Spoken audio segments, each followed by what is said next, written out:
Welcome back. This is CerealSnax. As you can see, I'm carrying a massive chicken. I've never seen chickens so big as they are in Guild Wars 2. This is actually for a quest in the Dissa Plateau, or the Diessa Plateau, however you want to say it, where you take these chickens back to their owner. Basically, they've wandered astray. It's kind of cool how you can carry them around. This other footage is me in World vs. World. This is my third rendition of the Snax mix, which is basically me just talking about Guild Wars 2, my Guild Wars 2, the news, the patch notes, whatever else is going on in Guild Wars 2. So ArenaNet is starting to put out update notes whenever they do a patch. And this is similar to the way that most MMOs do it. At first they weren't doing this. They were just kind of saying, oh, we fixed this, we fixed that. But I think from an outcry from the general community of Guild Wars 2, they want to start putting out patch notes, kind of telling what's been changed in the game. I was surprised because I play an engineer, and that's kind of been my thing lately, and of course I'll play other classes. But the first patch note was basically nerfing the engineer to some extent, the Juggernaut trait, and but so far that hasn't really affected me. I am going down the firearms trait line, but the particular patch note is that they are nerfing the engineer's firearms trait Juggernaut. They're basically reducing the toughness from wielding a flamethrower. Not a big deal, to my opinion, because even though I do use it, I don't know what kind of impact that really has. Maybe it was completely overpowered, so I'm not gonna, say it's a nerf necessarily. It just may be a balancing. The second one is, of course, the Mesmer. They're actually reducing the amount of health Phantasms get to 50% more health instead of 300%, which seems like a huge change to me. But it's kind of funny in a way to me because it seems like the two classes that they're really making changes to are what I believe to be probably the two least played classes. I may be wrong on that, but it seems like I see fewer engineers and Mesmer than any other class. I think Thief may be down there as well, but I'm not positive. So, and then of course they have their general fixes that they do, and that's great. They're starting to actually list out what is going on in their patches, and I love their patch system because they don't really take the game down necessarily. They kind of patch while it's live, which is incredible to me because I'm so used to these, Tuesdays where the whole servers are down for 4 hours. And I'm sure that'll happen inevitably, but I do like that the limited downtime of Guild Wars 2 is just that. It's limited. So one of the other things that really hit me hard was actually a patch to crafting. I made a cooking guide not too long ago, and they've actually made it so that most of the ingredients I listed are actually not purchasable through Karma anymore, and now you have to actually loot them. That includes cinnamon, peppercorn, some of the main ingredients into the 1 to 50 range. And now you actually have to go and loot those or gather them from gathering nodes, which makes it a little bit more difficult. It actually doesn't affect my guide as much.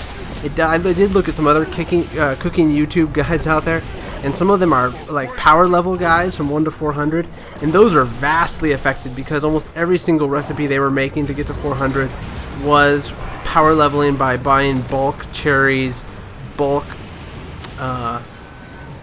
chili peppers and that sort of thing for special recipes, whereas I think most of my ingredients in my cooking guide were bought from the merchant at the chef vendor anyway, and it used mostly silver, and some of them had Karma, but not a whole bunch. So in a way it didn't really affect me that much, but it is quite a huge thing. I kind of regret now not stocking up on tons of these Karma cooking supplies because it did seem ridiculous. It was 21 Karma for 25, a stack of 25 of whatever produce you were buying, which is huge when you consider that gathering only gives you about 3 per gather. So for 21 Karma, that's like a drop in the bucket for most people. I do think there was one ingredient that really did affect my guide, and that was butter. But not that much, because I think I didn't rely on butter as much. I'm going to have to re-look at my guide and kind of put a note on there, but I actually think that it was relatively untouched. But it did nerf those people who were trying to power level their cooking, which rightly so. I mean, you shouldn't be level 10 and like 400 cooking. It really should scale to your level to some extent. I think I'm currently at 160 cooking, and that makes sense for my level. So there were some other things they fixed. They fixed some, there was some PvP exploit where they were able to get people hundreds of glory per match that they played, and that sort of thing. And you can see right now, I'm actually in World vs. World. We made it all the way into Stone Mist Keep, and there's NPCs in Stone Mist Keep that shoot off these arrows, and it was just incredibly powerful against our small force. So we didn't make it, but I'm proud of how far we did make it. It's farther than one of my other World vs. World videos where we didn't even make it like up this staircase that I'm actually on. So that was kind of a fail right there. But I just want to show you guys this footage because I think it's interesting to see, you know, other people's, what's going on in other people's games, more or less. So I think the next piece of footage that I have is actually of a boss fight in Queensdale. I'd promised this piece of footage in my last Snax mix, so I wanted to show it. It's really just fighting this swamp monster, this massive swamp monster. It spawns portals, and it's actually relatively easy. I don't want to sugarcoat it really. It's just kind of a simple battle where you just have to stand back from it, and it has several mechanics, and that's what I like about Guild Wars 2. And it's similar to other MMOs, but it's also different in that there's more movement involved.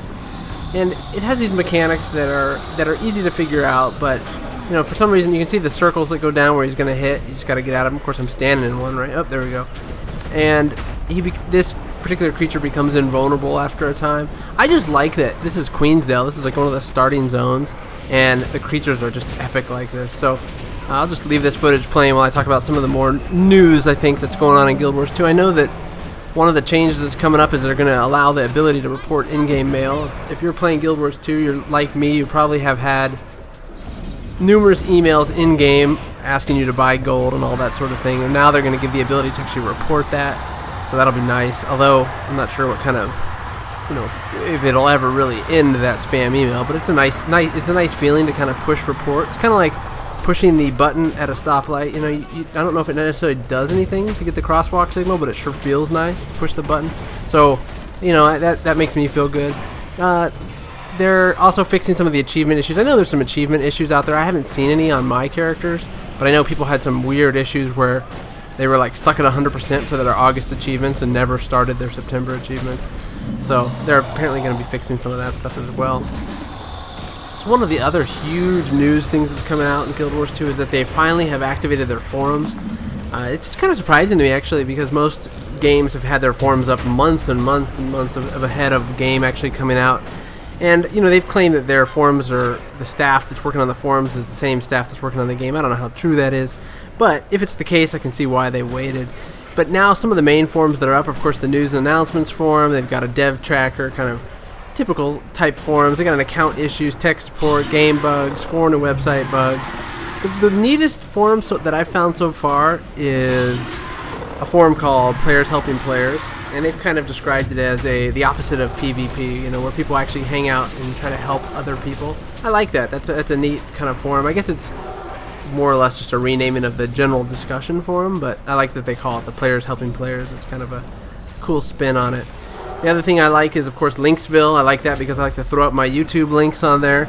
And if anybody's watching and enjoys my videos, I'd appreciate it if you did the same. It'd be cool if you guys share my videos. The more viewers we get, the more comments I get on my videos, the higher up in search it goes. And, of course, you know, the more community we can build around Guild Wars 2. So don't hesitate to do that. There's also a guilds forum and, of course, fan-generated content, which is like people doing art and all that sort of thing, which is also neat to look at every once in a while, see what people are up to. So I'm going to finish off this video killing this crazy monster. It's a swamp monster. Actually, the loot is not bad. Look at this. We got this huge chest, and you will see, look at all the stuff I got. Unbelievable amount of loot, and pretty impressive. So hope you enjoyed my somewhat quick today news and Guild Wars 2 state of the game, and I hope you enjoyed. Please like and subscribe if you're a first-time viewer, and if you're a subscriber, please like, and I will catch you again soon. Thanks for watching.